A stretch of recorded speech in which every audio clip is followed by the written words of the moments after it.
way. I feel that my own practice has actually got a bit of a reboot, so to speak, and a bit of uplift just from being able to share the Dhamma in this lovely group, and taking the time in between the talks and in the evenings to meditate a bit more, and in the mornings. So yeah, hopefully some of you also practiced already this morning. River's been very kindly holding the space for you. So by now, hopefully you've really settled in, and we've done quite a bit of work already together. We've been making peace with all kinds of phenomena in this curious mind-body world. So the first day we talked about making peace with the body and the breath, looking at attitudes with which we can hold these things in awareness in a very kind way, and in a way that soothes and softens the clinging and thereby the suffering.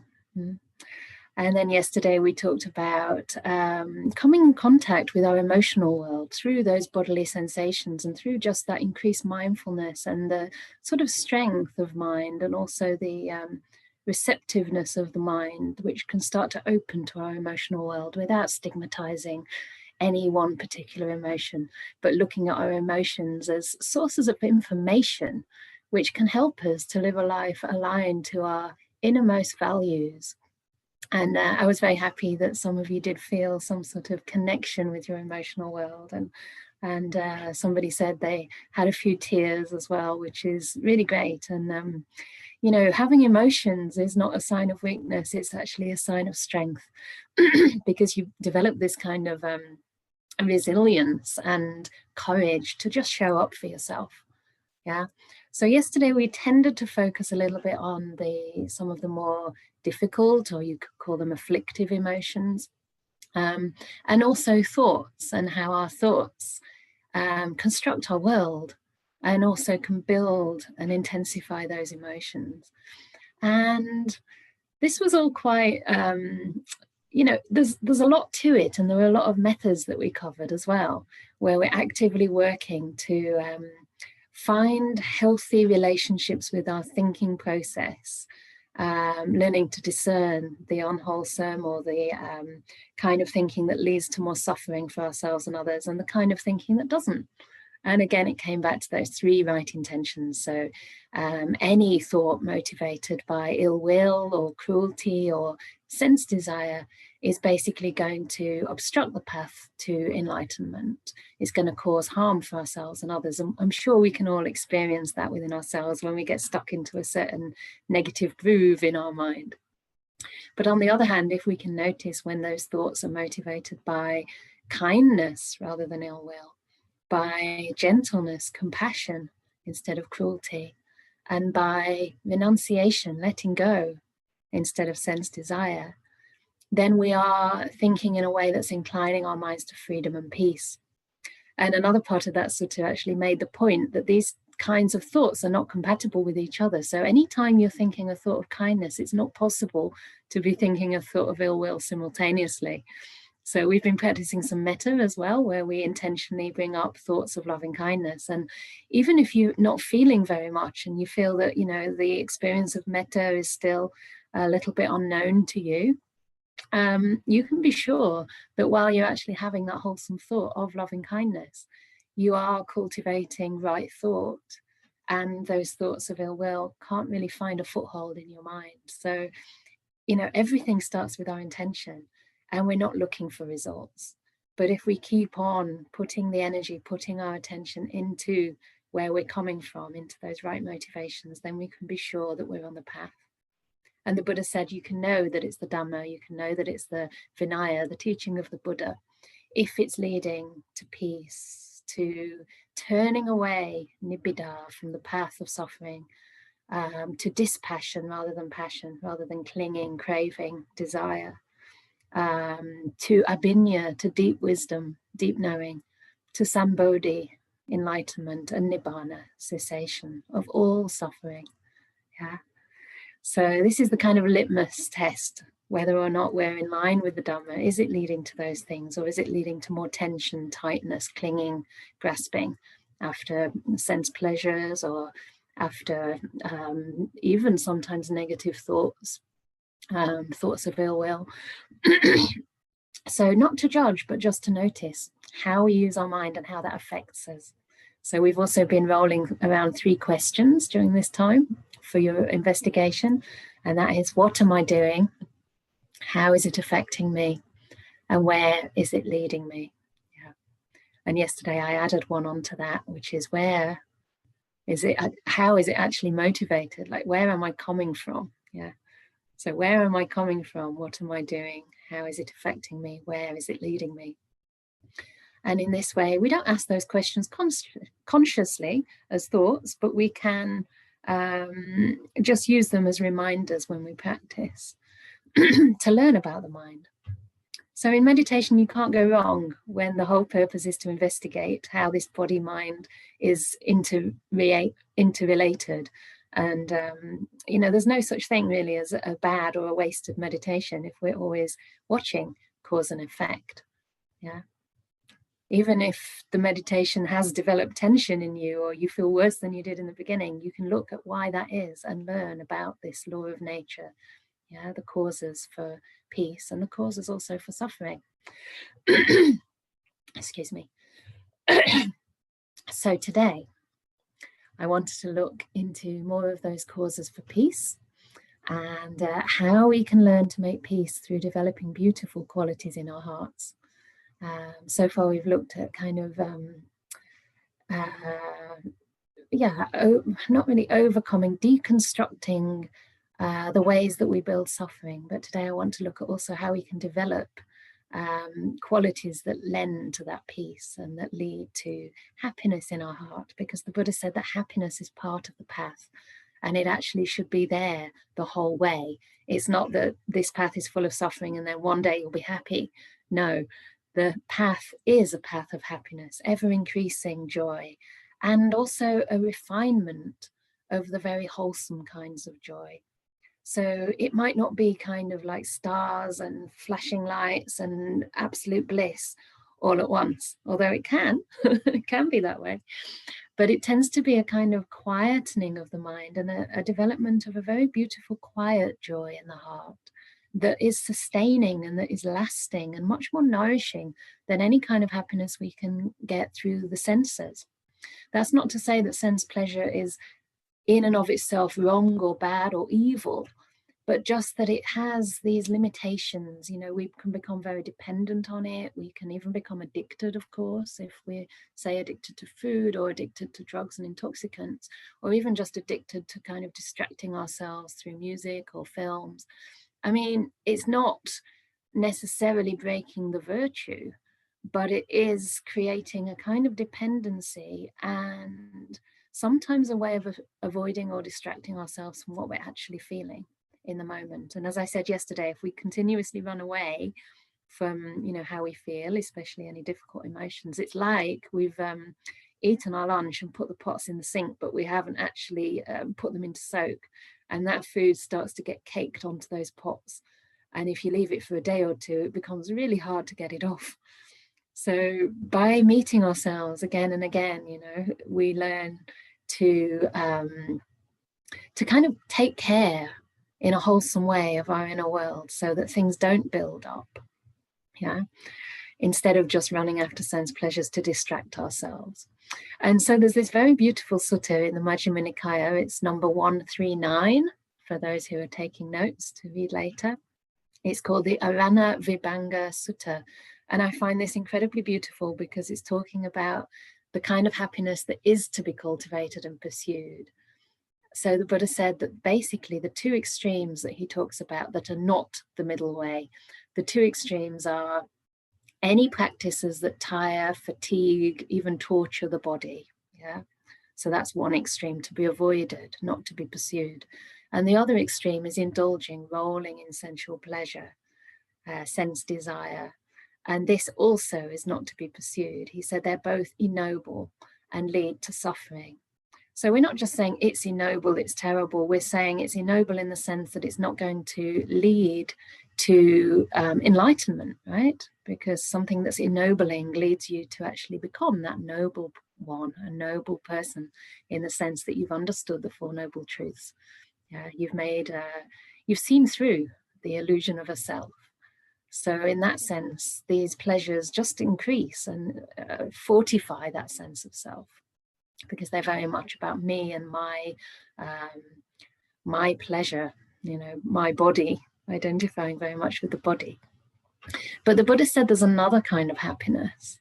And this, sometimes people think that means it's in between the two. But actually, it's not in between. It's not a bland thing or a blank thing or some kind of place we have to kind of, okay, I can have a little bit of cake, not too much cake, or I can, wear myself out a little bit, but not too much. It's not that. It's actually that you're going in a completely different direction. So the two extremes go outwards like this, into the sense world. But the middle way, the middle path in this context, the path of true happiness, goes inward. So it's not only between those, but it's in a different direction. And in this particular sutta, the Buddha defines that as the happiness that comes from the mind. And he's referring here to the happiness of meditation. Of course, it's a gradual training. Yeah. And as I said in previous talks, we talk about contentment coming from a life of virtue. So that's another sutta for those who are interested. Majjhima Nikaya 51, and I think it's also in the Danta Bhumi Sutta 128.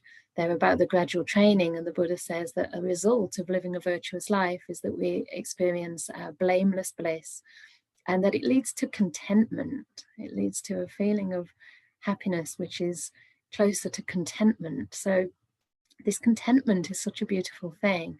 And the contentment can help us let go. Yeah. So contentment and letting go kind of whirl around each other and reinforce each other. When we're content in the moment, we can let go of concerns about the past or the future. Yeah. When we let go, we have a deeper and deeper understanding of what contentment really is. Yeah. So the two things go together. And contentment is this beautiful type of happiness that really wants for nothing. It's absolutely satisfied, at ease and at peace with the way things are arising right now. Yeah. And so it allows us to let go of any expectations, any kind of unrealistic fantasy about perfection, which doesn't actually exist, right? I don't know. I feel like we're spun a kind of lie, really. At least in Western cultures. I don't know about in Asian cultures, but less so from my own experience in India and Burma. But all the music, everything, it's like, oh, when I meet you, my dear, you are everything to me. I can't live without you. My life is complete, and all this kind of stuff, all these songs that we have that kind of just spin this completely fantasy world that doesn't exist at all. And as Ajahn Brahm points out, there's always in movies and stuff, you have all this drama, but then it usually ends with the couple, often the man and woman, but it might be the gay couple or whatever, going off into the sunset, and living happily evermore. But you never hear the stories of like the arguments starting around who's doing the housework and, starting to see that, once that kind of aura of like bliss and intoxication actually through the chemicals that arise when you're in love, once that starts to settle, you see that person's conditioned habitual tendencies and they kind of feed into yours and you start triggering each other. So we never really talk about that. It always ends at the point of marriage or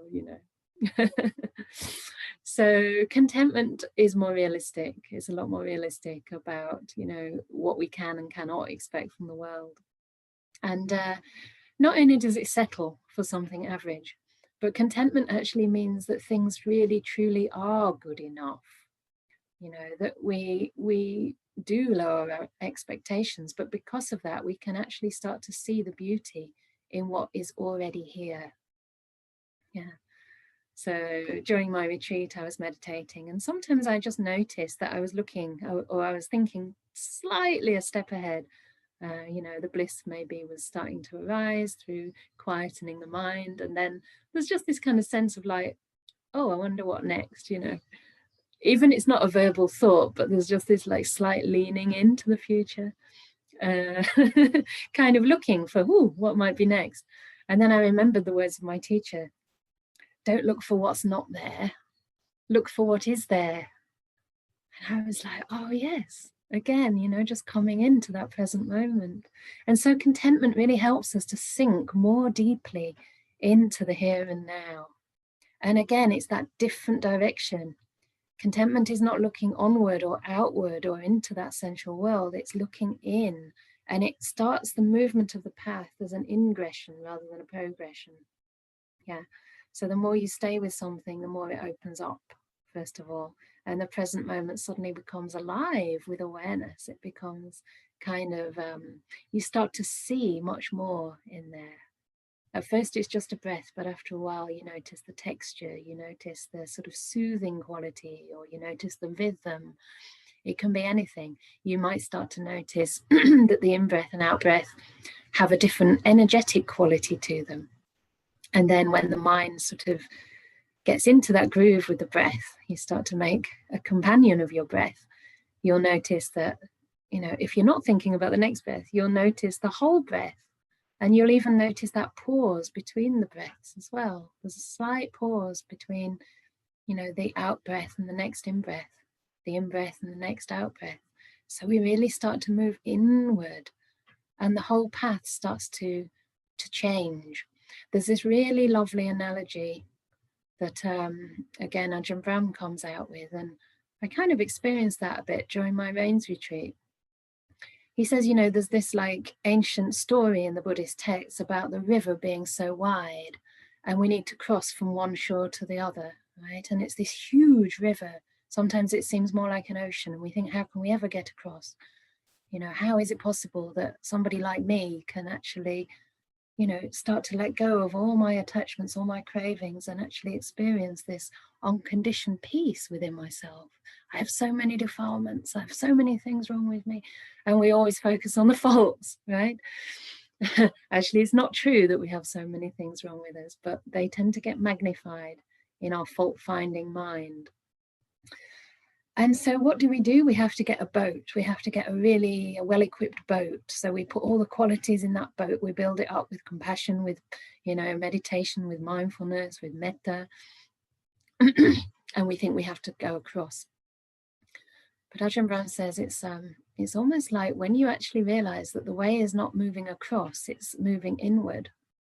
It's like that river starts to narrow. It starts to become much thinner. And you realize that instead of just walking up and down the side of the bank thinking, how am I going to get across?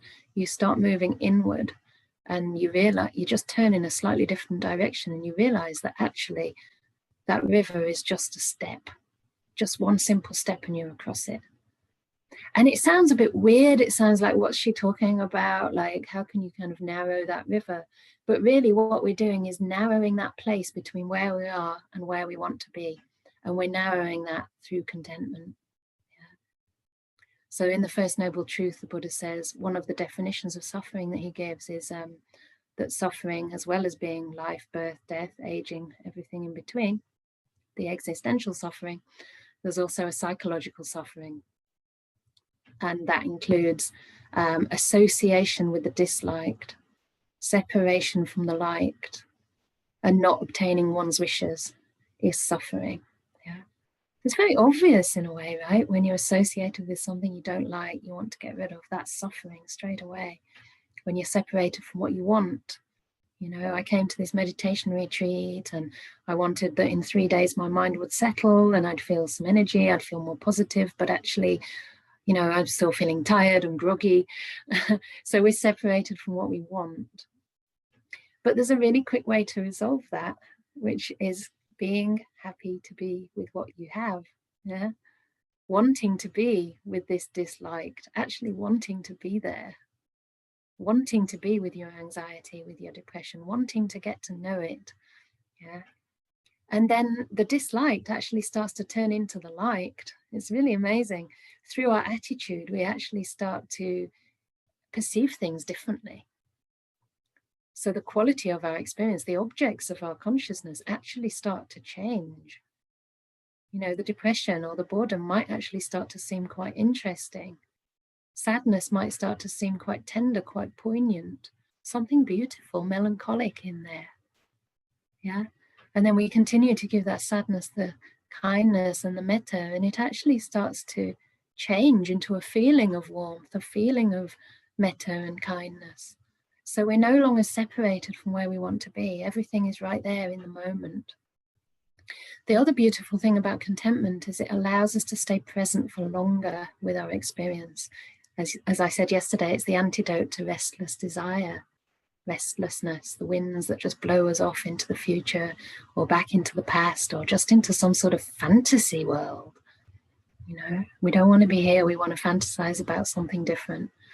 So it's the antidote to that, because it holds our awareness with the present moment long enough for it to start to open up and for us to start to see the beauty there. Yeah. It's also, of course, the antidote to desire.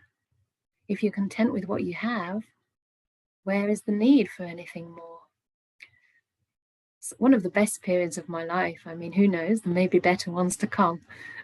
And maybe the next moment will be the best moment of my life, right? It's the only one I have. But one period of my life when I can really say I experienced a lot of contentment was in India before I ordained, but I was on the path to ordaining, and I was doing a lot of service in the meditation centers. It was basically my whole life. And I would just travel around with this small little backpack and, you know, very secondhand clothes in there. And I really didn't own anything. I don't even think I used deodorant or anything like that. I was pretty stinky, one of those stinky travelers. But I started wearing the Indian dress, so I didn't look like a hippie. And I started to be sort of accepted really into that culture. Also because I had that beautiful connection, you know, with a purpose that meant a lot to me, to the meditation communities and people from all backgrounds and walks of life.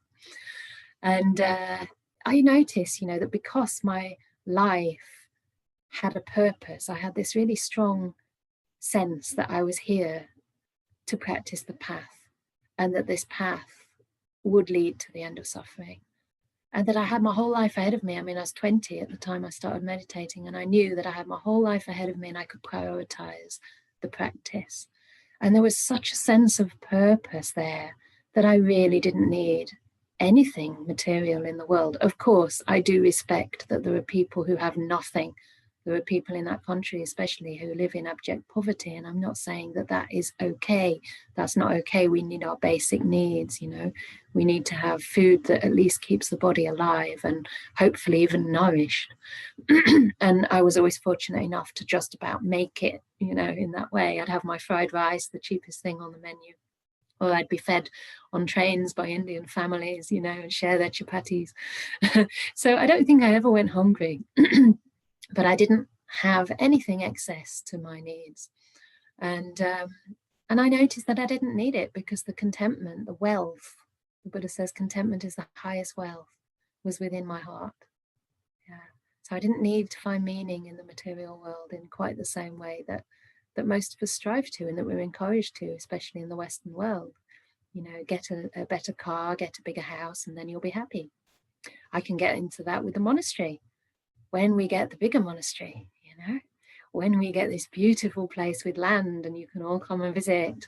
And then I remember, no, look, you know, you already have a place in Oxford. It's big enough to have guests. It's just that we had the COVID this year, so unfortunately I couldn't invite you to stay. But we had got a whole lineup of guests, including one of my Bhikkhuni sisters in Perth. And she was going to come over and spend 3 months with me here. So, you know, it is already functioning. It is already fulfilling the purpose of spreading these early Buddhist teachings and offering a place where people can come and experience a little mini microcosm of the monastic life. So I have to check myself as well, especially against any pressure to move ahead quicker or faster and get something bigger and better. And just remember, okay, what I have right now is already good enough. It's already absolutely fabulous, really, you know, considering we started from nothing. So contentment really helps us to see the beauty of what we have, and makes us realize that we don't need quite as much as we think. Also, when we're grateful for what we have, we realize it's a lot more than maybe we've even noticed before. Sometimes we just don't notice the blessings in our life because we don't look in the right direction. Again, we're looking onward, we're looking elsewhere. So when this contentment helps us to overcome the hindrances, of course, this also paves the path into the states of samadhi, into those blissful states of deep meditation, because it's the hindrances that block our entry to those things. Yeah. The Buddha says that as long as the 5 hindrances are operating, one cannot experience the states of jhana. And when we do experience those states of jhana, the hindrances are knocked out. They've been overcome, at least for that duration. And even afterwards, they'll be weakened for a long time. And because of that, we have an opportunity to see things like impermanence, things like the pervasive nature of suffering, because it has to be understood pari. It has to be understood completely in order to really make the breakthrough to stream entry. And also we see things like non-self. And one of the reasons is because these things aren't so threatening anymore. We have another resource in ourself. We have this beautiful contentment in our heart. So Ajahn Chah always used to say, we meditate to let go of things, not to attain things. And this is such an amazing piece of wisdom, that we're actually cultivating contentment, which helps us let go. Sometimes we think, how do we let go? If we let go, we'll have nothing. But actually, we find that the more we let go, the more we can really appreciate what's there. So by developing contentment, it actually gives us the confidence and the courage to let go a little bit more. So I wanted to talk just about letting go and contentment in the context of the third noble truth as well, because the third noble truth is when we start to come out of suffering. So the last 2 days, we've been looking more at suffering and the cause of suffering. But now we're looking at how that cause is abandoned. Yeah, abandoning is a big word in Buddhism. And the Buddha actually said that Vosagaramana paritva labati samadhi labati chitta ekagata. It means if we make abandoning, vosaga, letting go, if we make that the main inclination, then we easily come to this place of stillness, of samadhi, of one-pointedness, chitta ekagata. Sometimes Ajahn Brahm and Ajahn Brahmali translate ekagata as one-peakedness of mind, because aga also means peak. But it basically means the mind can remain so contented that anything that's not needed drops away. And we can go more deeply into this present moment with one object of mind, just with one object, one simple breath. And that fills the mind to such an extent that we get unified with that. And the mind becomes stiller and stiller as it settles. And an enormous amount of energy and bliss starts to arise in the mind, simply because we're not wasting it by looking outside of this moment onto different objects. That restlessness has come to a stillness, a stilling in our hearts. So there's no restlessness. So the third noble truth then, in brief, is about abandoning, and it gives 4 different ways of letting go. So you can see this as, abandoning suffering, or you can also consider it as the cause for happiness. What causes happiness, right? So the third noble truth, abandon suffering.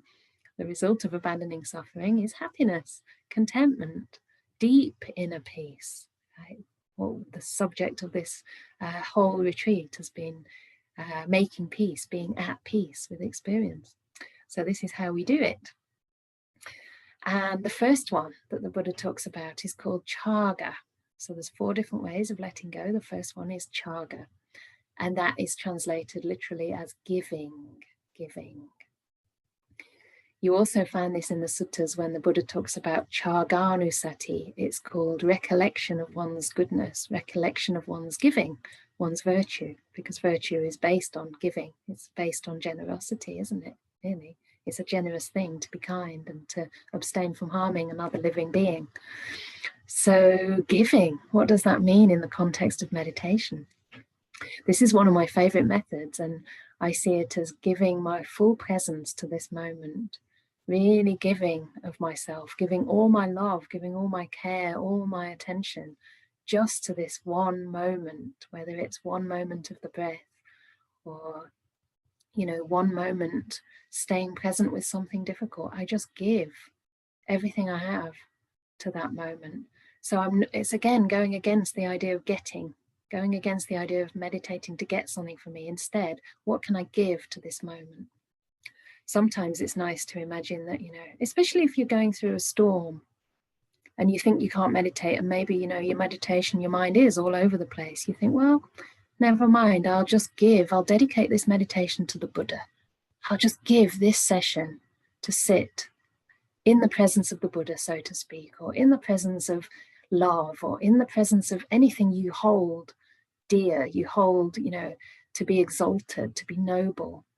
For some people that might not be the Buddha. For me it is, and also any teacher who I've come in contact, but really anything that the Buddha, Dhamma and Sangha represent, because these aren't only physical objects. These are, I mean, Dhamma is not a physical object, but these are also representing qualities of the heart.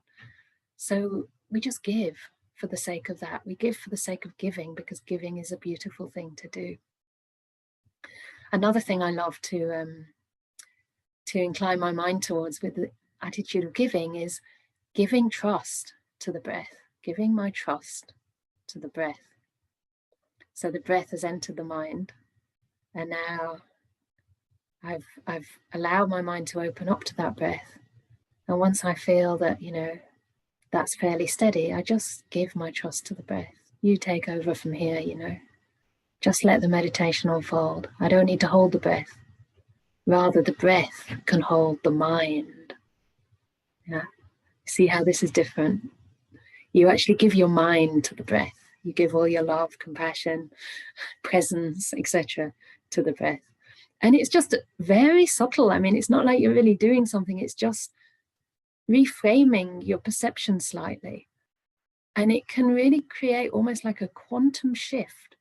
Again, it's like the meditation stops moving onward. You stop sort of seeing that there's this massive river to cross, and you start just bringing it in. And that whole gap, again, the breadth of that river just narrows down.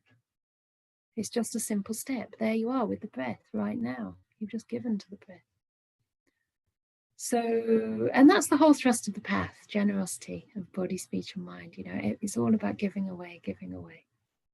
So the next way of letting go is called Patinsaga, and that is very similar to the word Vosaga. All these aga words are from the same root. They always mean a kind of abandoning, letting go.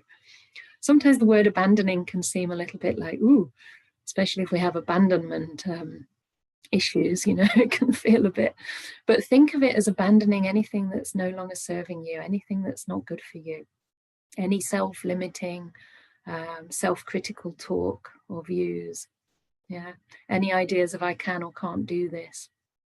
You give that up. So you look in the mind in the beginning of your meditation, and you can actually ask yourself, you know, what can I let go of? I usually do that when the mindfulness is established a bit, and it just came to me spontaneously on my retreat. I just found myself asking this question, what can I abandon? Because there's always some subtle holding there. You know, maybe you're clinging too tightly to a pain or an ache in the body. Maybe you're, I don't know, clinging to the last meditation or where your meditation is going in the long run. And you just realize, I don't need that. I can unburden myself. I can just put this down. One of the things that most of us, I'm sure, this year have had to abandon is plans, right? Every time we make a plan, it's thwarted. And it's just sometimes much more suffering actually having made it and having to let go of it than not making the plan at all. So pretty early on, I decided I'm gonna almost, not in a negative way, but in a way just consider that in this year, nothing much is gonna happen. So straight away we had to abandon Ajahn Brahm's tour. That had been about a year's worth or 2 years worth of planning for me, trying to get the venue, you know, the dates and the prices and everything worked out, and then organizing all the talks in between. There was a full, I think about 13 days worth of a program, and obviously where we're going to stay overnight, who's going to cook for us, blah, blah, blah, how we're going to get from A to B. So masses and masses of correspondence with the venues, with the volunteers. And yeah, I realized pretty early on that that wasn't going to happen.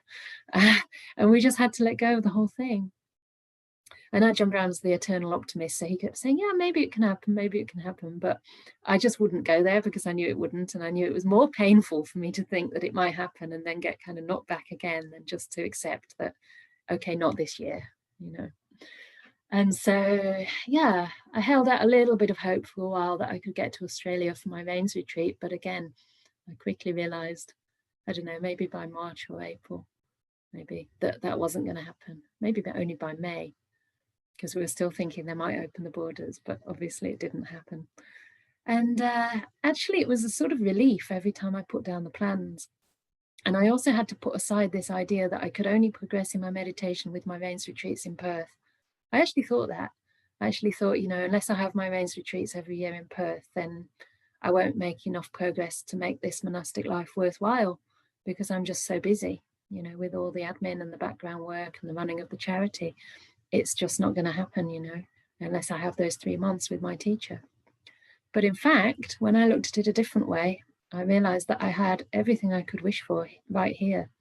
One of the beautiful things was that Ajahn Brahm agreed to talk to me every week. We have a whole hour together on just to talk about anything and everything and practice and the project for an hour a week. And anyone who knows his schedule knows that that is a lot of time, and probably a lot more than most of his monks even get, you know. But he did that because he knew that I'm alone here without any other monastics. And just having that regularity is so reassuring for me. And so during my retreat, whenever I'd think, oh, it's a shame I'm not in Perth, I just look back and think, gosh, 11 years ago when I first heard Ajahn Brahm's talks, I couldn't have even dreamed of being in a position where I had my own little place. You know, I could have complete solitude in my home country and have personal interviews with Ajahn Brahm every week. I mean, I just wouldn't have even envisaged that. So I looked at it in a different way, you know, completely reframed it in my mind. And I actually found that that retreat was one of the most contented periods of my life, I would say. Yeah, just waking up daily, having nothing to do. It was the summertime as well, so beautiful light mornings, light evenings, and having no one else's energy to take care of, which for me as an empath is quite nice. I do love people, this is the thing, but because when people are around, I tend to look after them and kind of get really quite concerned for them and make sure everyone's okay, which is great to an extent. But for my retreat, it was just so amazing not to have to think of that at all, and to be able to turn that energy on me and say, okay, what do you need right now? You know, what would you like to have for lunch? What would you like to do now? Or, you know, are you having enough exercise? And I found that my whole internal dialogue or monologue just changed into a monologue based on loving kindness and care. And it was so lovely. I just didn't want to go down any negative paths in my mind. I'm not saying that there were no struggles at all. Yeah, I did have a week or so, or even a bit longer, where there was a particular theme that was really sticky for me and I couldn't let go of for a while. But in the end, I think the only method that really worked there was just to kind of not give it too much importance. So yesterday we talked about sort of ignoring or forgetting. So, okay, it's there, but it doesn't mean it's that important, and perhaps there is no resolution. So just let it chatter on. So that's what I did. And eventually, of course, all things pass. So throwing away our expectations, even our knowledge about meditation when we come into the sitting. You know, we might come into the sitting thinking, right, so I've got to get onto the breath, and then I have to check, is it a short or a long breath? Am I with the whole length of the breath? And then what's supposed to happen? Oh, now we're supposed to be calming the breath. Forget about it. Just forget about it. That's knowledge. That's not experience. So if any of these instructions will be helpful for you, they will present themselves at the right time. You know, you'll be meditating, you might find you're distracted, and suddenly you'll notice, oh, I'm breathing in a long breath. Might not be verbal, but you'll just notice there's length to the breath. There is length to the breath. That's simple, right? There's also texture, there's also depth, but there's also length. And then the mind will just get that little bit of interest in the breath. So you can put away that knowledge and just allow the process to unfold. And, you know, the Buddha gave 84,000 discourses, and he did that because people are different. People are so different. And, you know, he didn't always get it right either. Sometimes he gave an instruction that didn't work for people. But he gave those instructions because somewhere in there, there'll be something that will help. And in those days, I mean, people didn't get access to all 84,000. They just got access to maybe one, right? Like he gave a teaching to the first bhikkhuni, and it was all about knowing which way you're going in the meditation. So if it's the Dhamma, then it leads to disentangling yourself, and similar things to what I talked about before, but a few more were included in there. And that was all she heard, and then that was enough for her to just go off to the forest. And I'm sure, I don't know the exact story actually in her case, but with most of the bhikkhus and bhikkhunis, there was a good while of struggling with the practice. Some of them were enlightened within a couple of weeks, but some of them it was 23 years and they hadn't had a moment of peace. So they would take these teachings and they'd be guides for them, but they basically have to discover what worked for themselves. So we throw away our knowledge, we throw away, at least for that moment. And it's in there. It's not like you're throwing it away and you're going to lose it. It is in there. This is the point. We're planting seeds with all these talks, so it will come when you need it. So the next one is freeing, mutti. And it means freeing ourselves from anything, again, that we don't need. It's just a slightly different way of saying abandoning, right? But in this case, we're focusing on freedom. What is real freedom? Is freedom getting whatever we want, or is freedom actually wanting for nothing, wanting for very little at all? Yeah. So we're free from desires, and that freedom is overcoming clinging. It's overcoming attachment. And then the last one is called analaya. And this is a very beautiful one. It means like having no place for things to stick. Yeah. And this happens obviously when our sense of self starts to dissolve. There's nobody in there who can get offended or overly affected by praise or blame. Somebody says harsh words or kind words even, and it just doesn't really stick. You hear it, you acknowledge it, but it doesn't create a turmoil in the mind. Yeah. Even praise can be kind of tumultuous, because once you hear the praise, you want to hear it again and again. And next time you hear an insult or criticism, it might be even worse than it would have been if you'd have received some praise. So in the suttas, there's all kinds of stories about, how to overcome negativity or abuse. And one of them is just by this Brahmin who basically comes to the Buddha full of abusive words. And the Buddha just says, so say someone comes to your home and they offer gifts. What happens if you don't accept those gifts? And then the Brahmin's like, what are you talking about, recluse, you shaven-headed, good for nothing? And he says, what do you mean they don't accept your gift? Well, if they don't accept your gift, it stays with them. Anyway, you're ruining our religion, blah, blah, blah. And he carried on with his abuse. And the Buddha said, just in the same way, Brahmin, I don't accept your gift of abuse. It remains with you. It remains with you.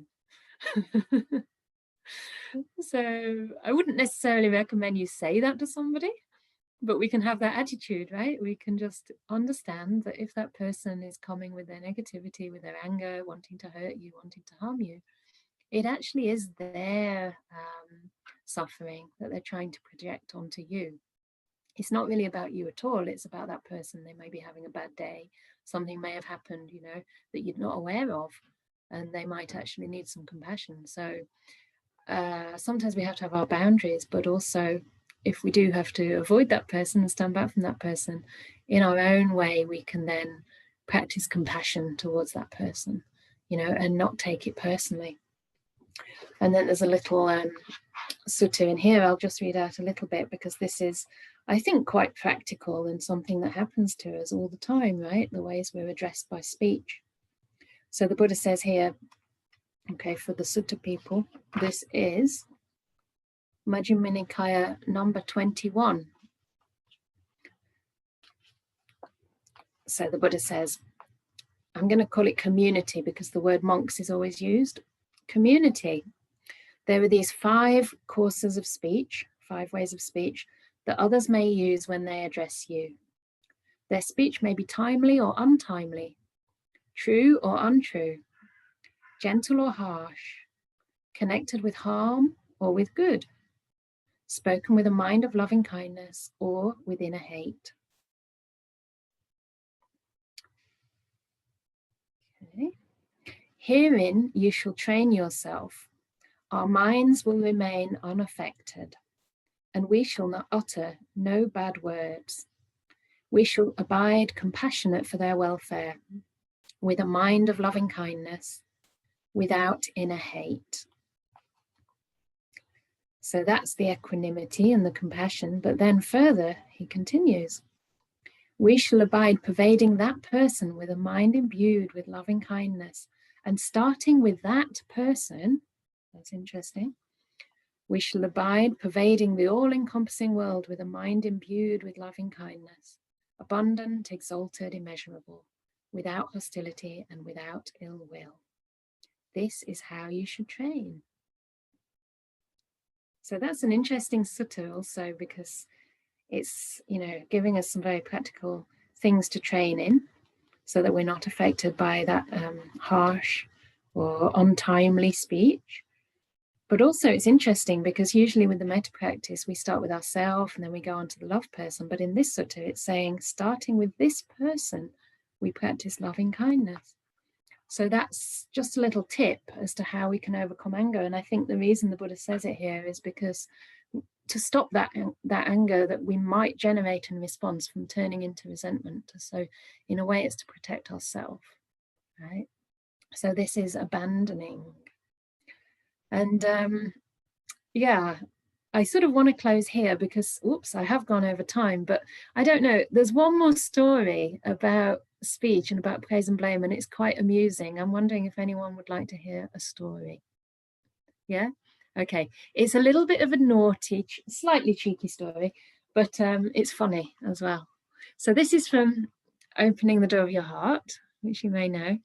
And many of you might know this story, but I thought it's a nice one to end on. Okay. So the name of this story is Abuse and Enlightenment by Ajahn Brahm. Experienced meditation teachers often have to deal with disciples who claim to be enlightened. One of the time-honored ways to test if their claims are true is to abuse the disciple so grossly that they end up getting angry.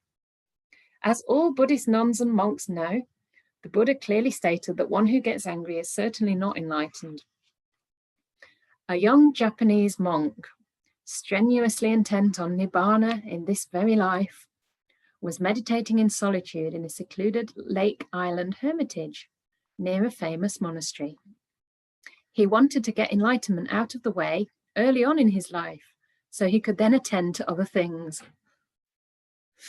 When the monastery attendant arrived in his small rowing boat on his weekly visit to deliver supplies, the young monk left a note requesting some expensive parchment, a quill, and some fine quality ink. He was soon to complete his 3rd year in solitude and wanted to let his abbot know how well he had done. The parchment, quill, and ink arrived the following week. In the next few days, after much meditating and pondering, the young monk wrote on the fine parchment in the most exquisite of calligraphy the following short poem. The conscientious young monk, meditating 3 years alone, can no longer be moved by the 4 worldly winds. So those worldly winds are the winds of praise and blame, fame and disrepute, pleasure and pain, and there's another one that I always forget. Gain and loss? Gain and loss, I think. Yeah. Okay. Surely, he thought, his wise old abbot would see in these words and in the care by which they were written that his disciple was now enlightened. He gently rolled up the parchment, carefully tied it with a ribbon, and then waited for the attendant to deliver it to his teacher. In the days that followed, he imagined his abbot's pleasure at reading the brilliant poem so meticulously inscribed. He could see it being hung in a costly frame in the monastery's main hall. No doubt they would press him to be an abbot now, maybe of a famous city monastery. How nice he felt to have made it at last. When the attendant next rowed the small boat to the island to deliver the weekly supplies, the young monk was waiting for him. The attendant soon handed the monk a parchment similar to the one he'd sent, but tied with a different coloured ribbon. "From the abbot," the attendant said tersely. The monk excitedly tore off the ribbon and unfurled the scroll. As his eyes settled on the parchment, they grew as wide as the moon, and his face went just as white. It was his own parchment, but next to the first line of exquisite calligraphy, the abbot had carelessly scribbled in red ballpoint pen, "Fart." To the right of the second line was another ugly smudge of red ink saying, "Fart." The third line had also another irreverent "Fart" scrawled over it, and so did the fourth line of the verse. This was too much. Not only was the decrepit old abbot so stupid that he couldn't recognize enlightenment when it was in front of his fat nose, he was so uncouth and uncivilized that he'd vandalized a work of art with indecent graffiti. The abbot was behaving like a punk, not a monk. It was an insult to art, to tradition, and to truth. The young monk's eyes narrowed with indignation, his face flushed red with righteous anger, and he snorted as he immediately insisted of the attendant, "Take me to the abbot immediately." It was the first time in 3 years that the young monk had left his island hermitage. In a rage, he stormed into the abbot's office, slammed the parchment on the table, and demanded an explanation. The experienced abbot slowly picked up the parchment, cleared his throat, and read out the poem. The conscientious young monk, meditating 3 years alone, can no longer be moved by the 4 worldly winds. Then he put down the parchment, stared at the young monk, and continued, "So, young monk, you're no longer moved by the 4 worldly winds, yet 4 little farts have blown you right across the lake."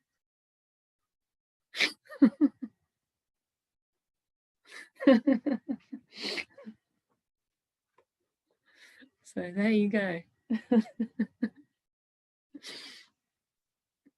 This is the danger of attaching to so-called attainments. So we meditate to let go. And as my dear teacher told me for my men's retreat, make contentment your goal. That's a really safe goal to have. Good. So that was a longer talk, slightly longer talk. So we might go over by 10 minutes or so, if that's okay. Is it okay with the group also, with the organisers, if we end at 11, say? Is that okay? Because normally we end at 11:15. Yeah. All right. Because I want to do I want to do 25 minutes meditation, and then I want to show you something. Okay. I'm not sure if our Californian people are here, but I'll show it in the morning and I'll show it again in the afternoon. It's our beautiful statue, of course. Yes, Karen's there. Wonderful. Okay. Very early morning for Karen in California. Wow, she's 8 hours behind. So please have a stretch. Stand up if you need to. Have a sip of water if you need to. But in a minute, we'll get into our meditation.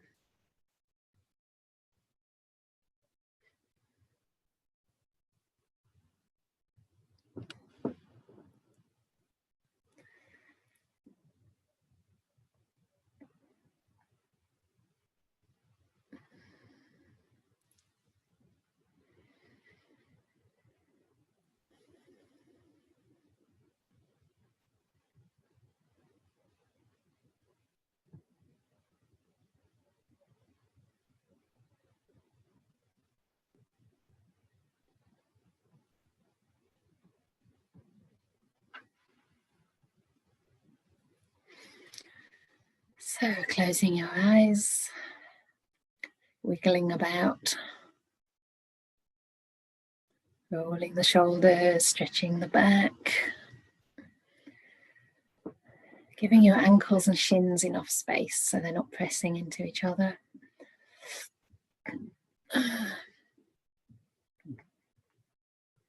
Letting out the worldly wind.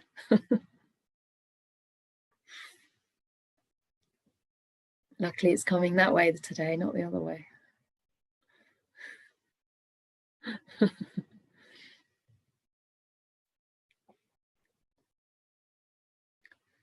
And just with your eyes closed, sensing how you feel now.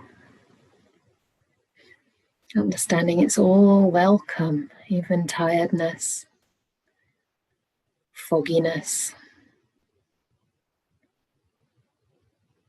It really doesn't matter as long as we can make peace, establish a good relationship with our mind. We need a lot of different experiences in order to really learn to make peace.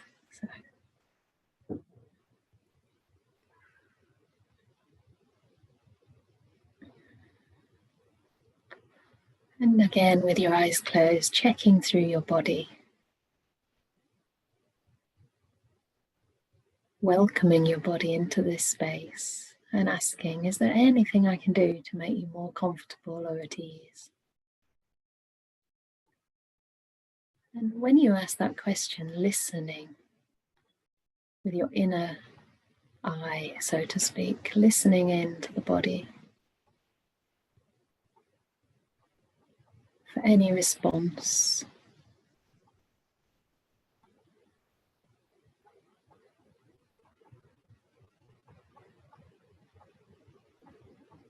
Spreading your kind awareness through each and every part of the body.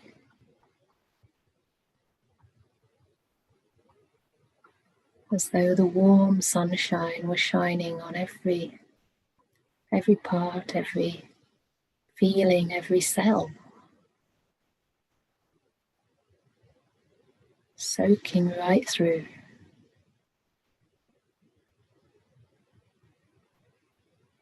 Illuminating. And also relaxing and putting you at ease.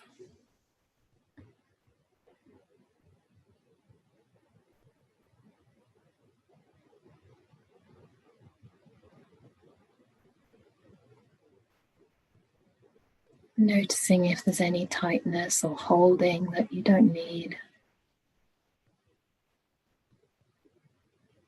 Even imagining those parts expanding slightly to take up, inhabit more of the space in your room. Really inviting your presence to inhabit the space around you. And to be held by the earth.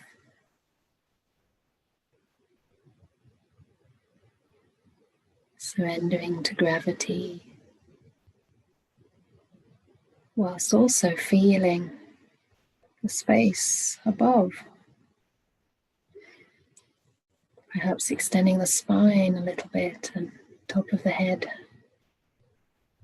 Very gently reaching into the space above. As though you are hanging from a string.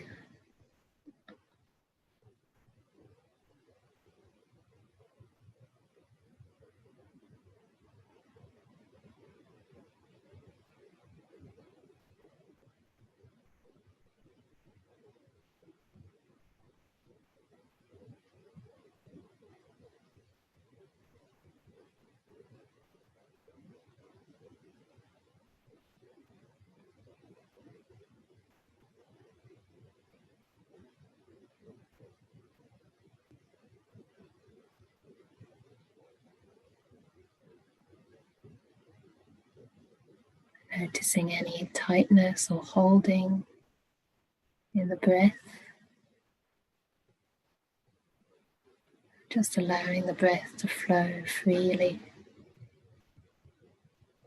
being breathed.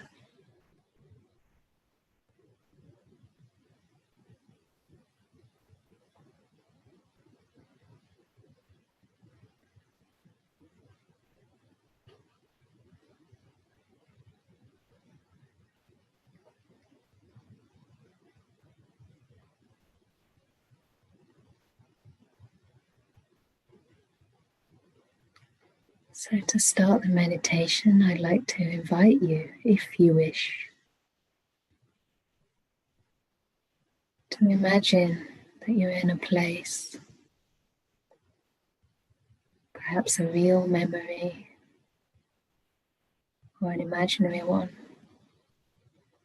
where you feel absolutely content.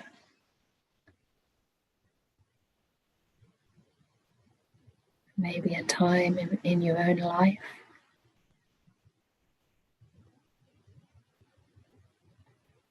perhaps your childhood, on a sunny afternoon with nothing to do, nowhere to go, just being in the moment, carefree.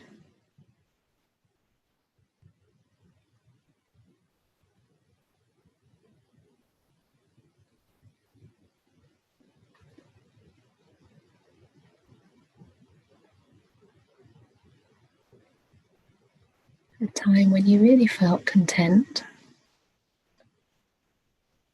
or imagining a time where you feel content. What would that look like?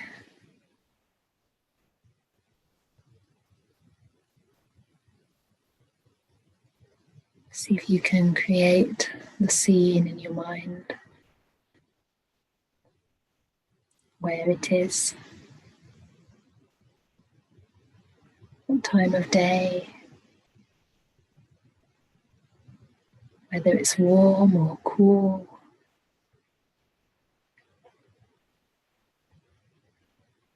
whether it's outside in the nature or maybe indoors, in a meditation hall or in your room. A time when there was nothing burdening you, no pressures, no expectations at all.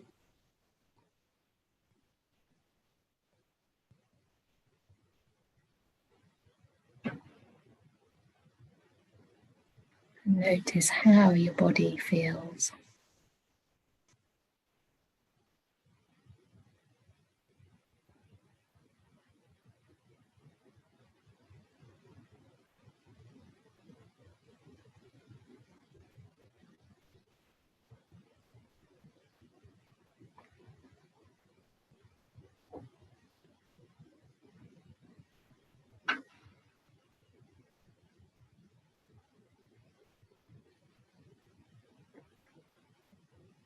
At this moment, there's no thought of the future, no concern there at all.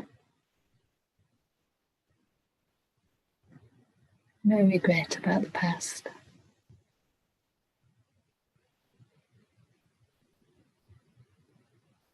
You're satisfied, at peace,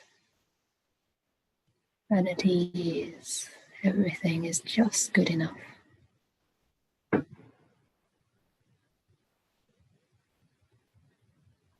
It doesn't have to be perfect.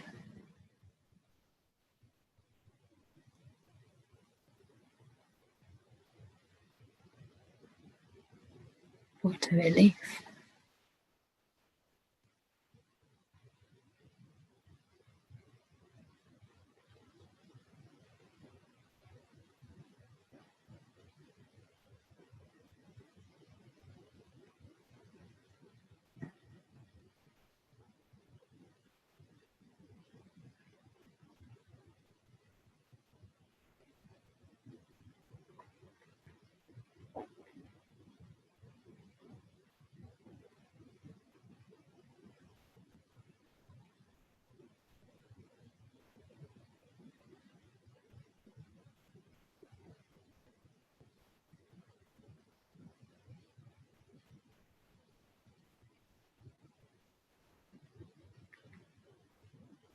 And you notice that each moment is so valuable,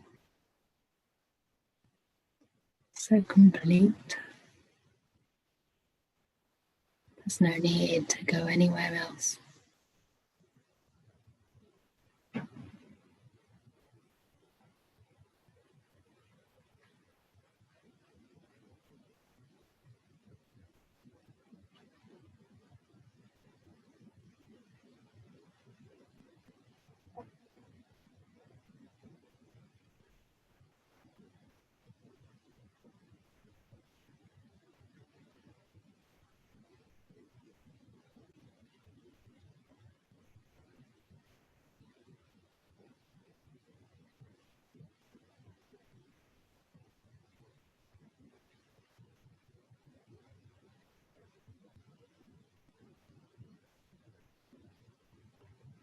Thoughts may still come and go, like gentle clouds in the sky. But it's not a problem at all. Everything is just the way it has to be.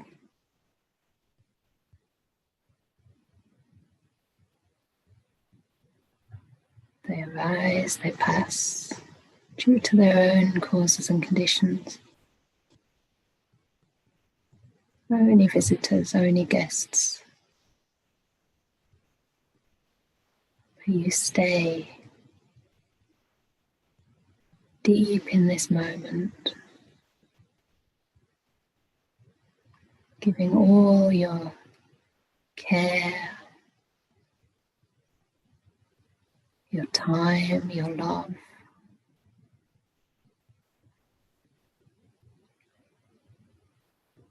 Giving your whole life just for this one moment now.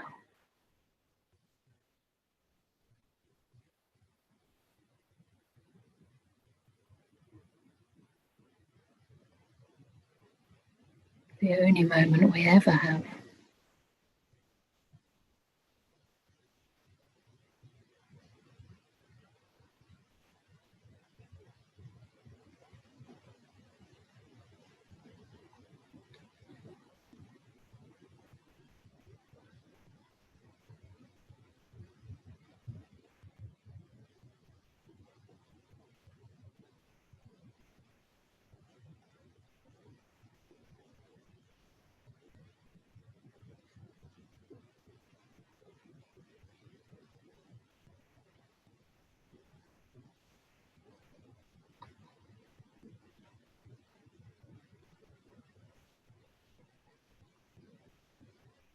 And soon you start to notice the silence.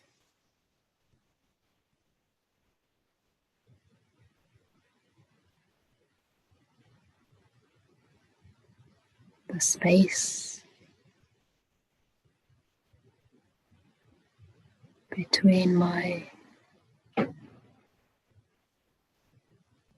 words.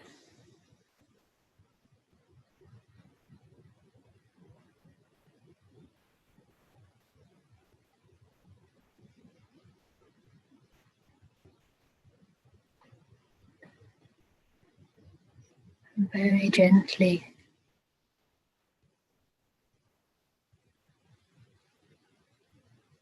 you make friends with that silence.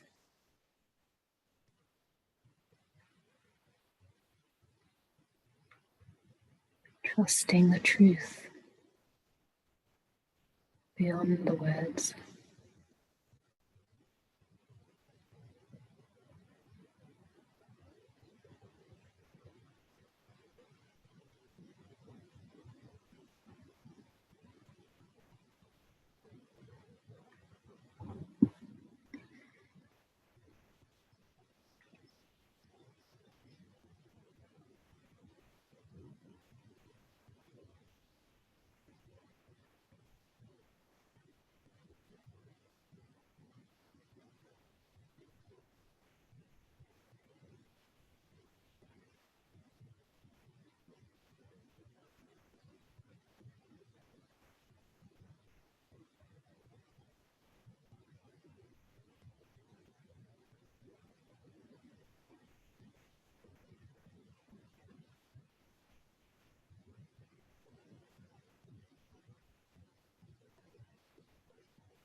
And staying at home in this present moment. Not moving outside. You might find that the breath comes to visit you.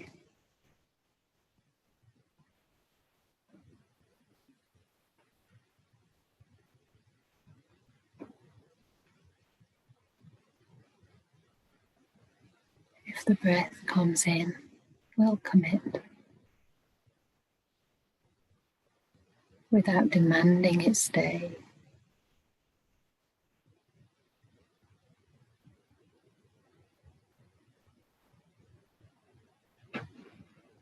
If it wants to leave again, that's fine.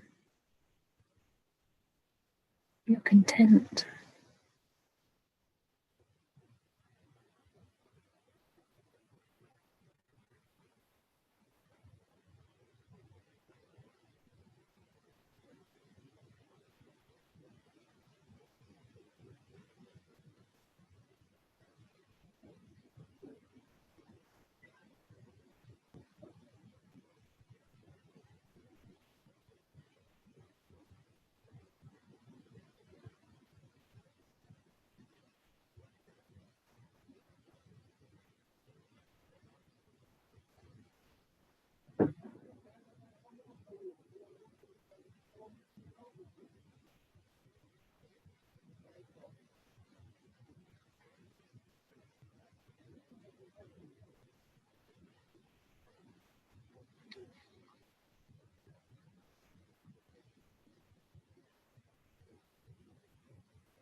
See if you can give your kindness to the breath.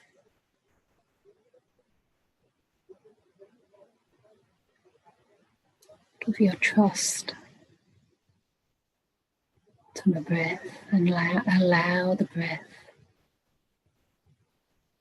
to gently hold the mind.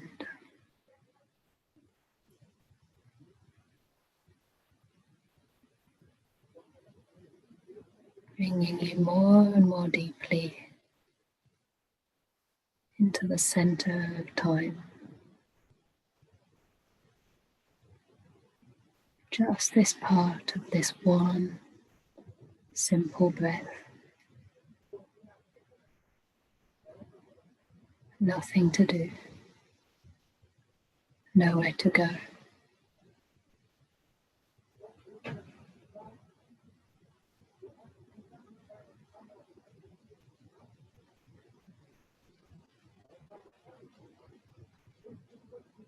Just making friends with the breath.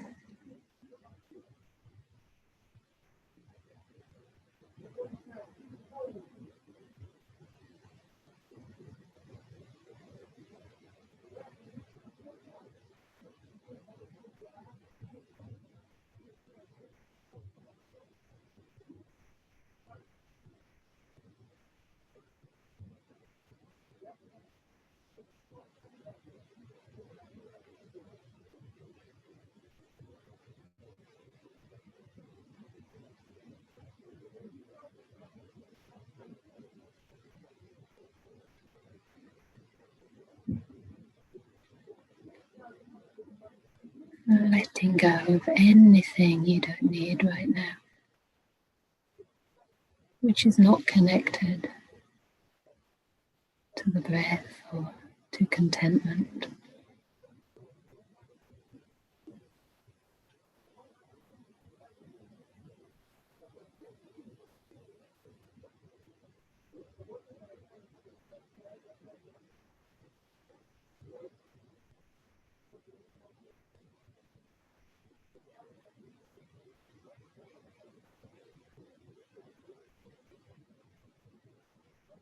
Trusting that the breath is enough.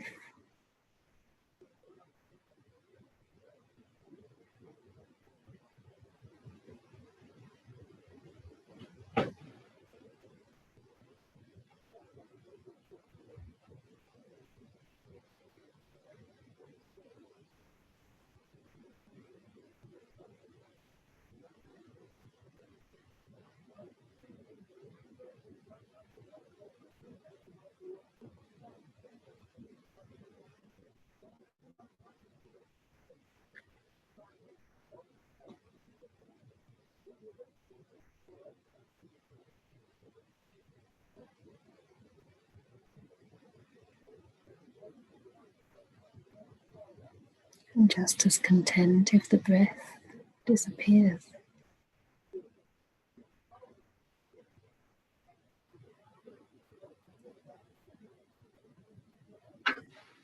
Whatever arises, just making peace.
noticing if the quality of contentment carries any warmth, subtle pleasure, ease, happiness, even bliss. Can you also be content not only with the suffering in the mind, but also with the happiness, with the bliss, allowing yourself to really linger and enjoy the peace, the happiness of a contented mind, however subtle that may be.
So now we have to gently invite you back into this place where you're sitting.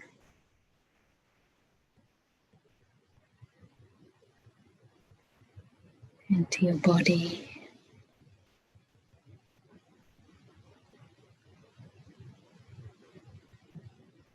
And just take the time to spread loving awareness throughout the body with a sense of gratitude.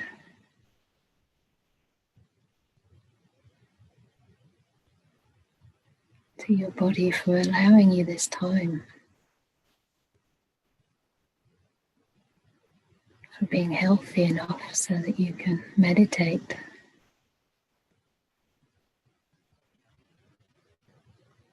And learn the practice of contentment and letting go. No matter what condition your body or mind is good enough for now.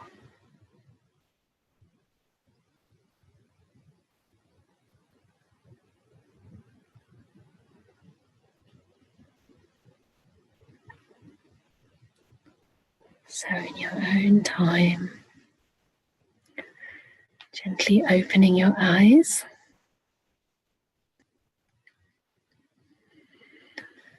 And I did promise to introduce you to my beautiful new arrival, the statue of the Venerable Arahat Bhikkhuni Patinsaga, which is a very beautiful wooden carving that was offered to our little vihara here, all the way from Bali. So she arrived 2 days ago and she's been wrapped up to keep in, but I think she's doing good and there's no obvious cracking in the wood. It's a very beautiful statue, so she's been sitting next to me, but I'm going to just turn my video off for half a minute while I put her in my place, and then I'll turn the video back on and see if see if it works. I think you should be able to see her with a slight adjustment of my screen. So I'll put her there now. Okay. So I'm just disappearing for 30 seconds. Please don't go if you would like to see this beautiful, inspiring statue. And we can keep the recording, yeah, actually. Unless it's stopped, it's fine.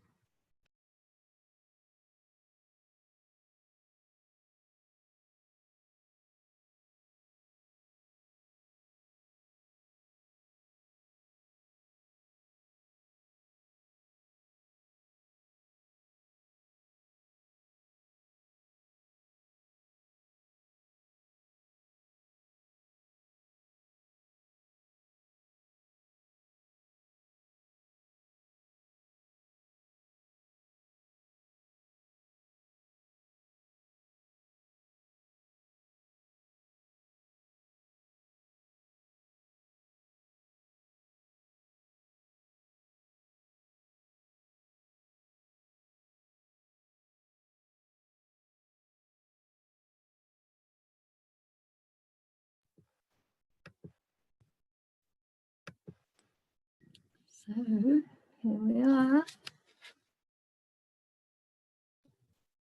Is that okay? Can you see? So,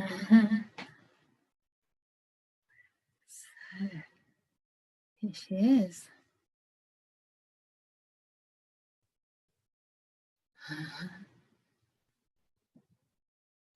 Shall I turn her a little bit? Let's see. She's quite heavy, actually. Yeah.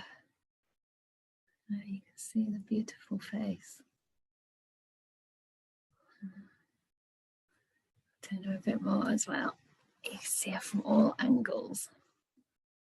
See that lovely carving? I don't know, can you see it better like this? Maybe.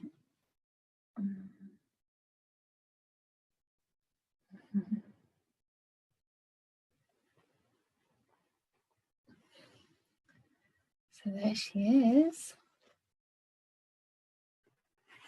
If anyone wants to, it would be nice to hear your reaction, but if you want to write anything in the box.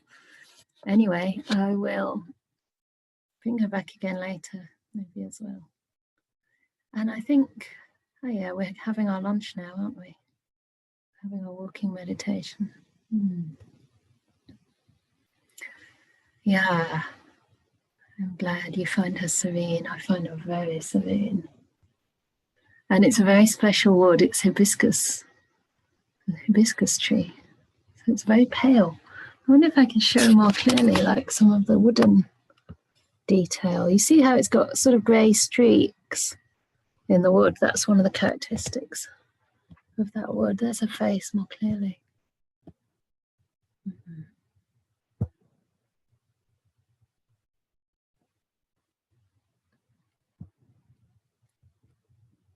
Very beautiful.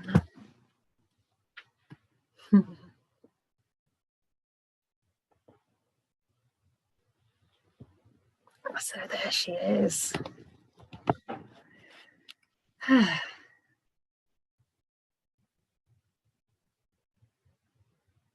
Yeah, the person who, the place she came from, the proprietor hadn't wanted to actually sell her, so she put her on the website for quite a high price because actually she didn't really want to let her go because it's such a special one.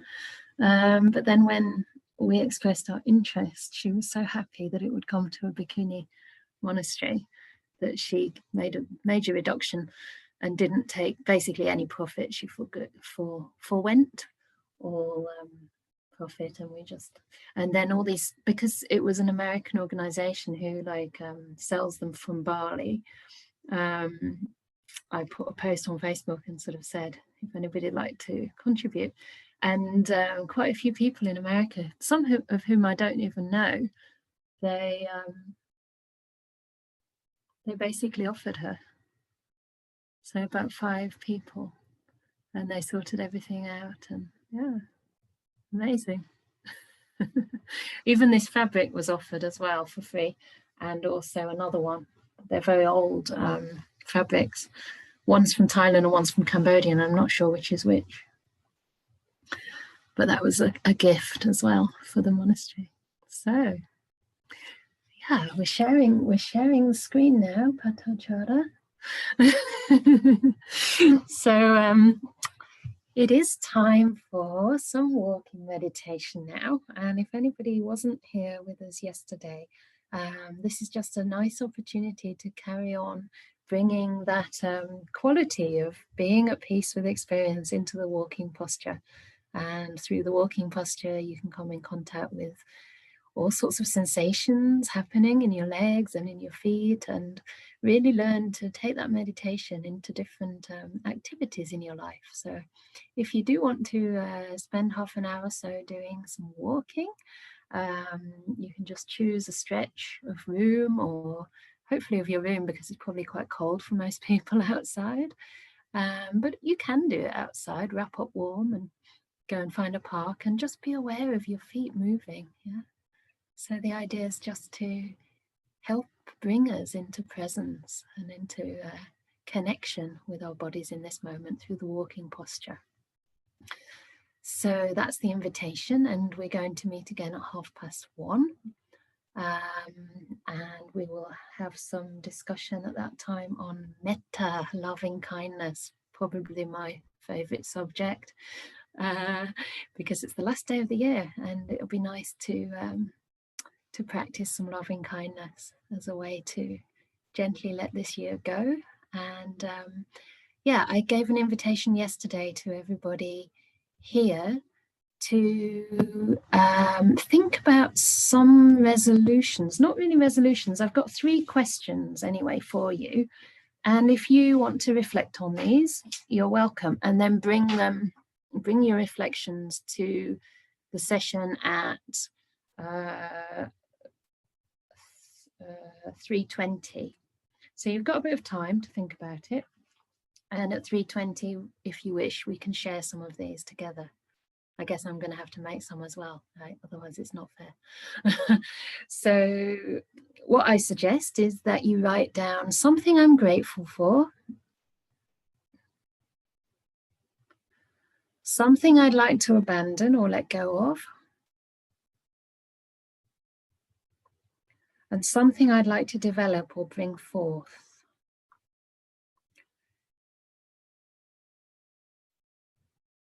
Is that okay? Do we need to put them in the chat box? Shall I say them again? And if you don't follow this particular formula, it's fine. I mean, you know, I just thought it gives a whole range of things, but you might want to say something else. Something I'm grateful for, something I'd like to abandon or let go of, and something I'd like to develop or bring forth. And I guess the first one, something I'm grateful for, I'm thinking sort of in terms of this year, really, in terms of this year, because it's been a very difficult, tumultuous and unpredictable year for everyone around the globe, depending on, you know, our different circumstances. But there's still always so much to be grateful for. And for some of us, I think that's becoming increasingly clear simply because we've had to look for the blessings, you know. So something I'm grateful for, something I'd like to abandon, and something I'd like to develop, bring forth in the new year, into the new year and into your life. Okay? Oh, thanks, River. That's wonderful. She's actually put it in there with really beautiful, everything's spelt perfectly. It's just so nice. Lots of care and attention. Good. So we're going to close this meeting over the lunch period, and you just use the same link to get back in again at about 1:20. Yeah. So we'll welcome you back at 1:20, and please enjoy your cooking and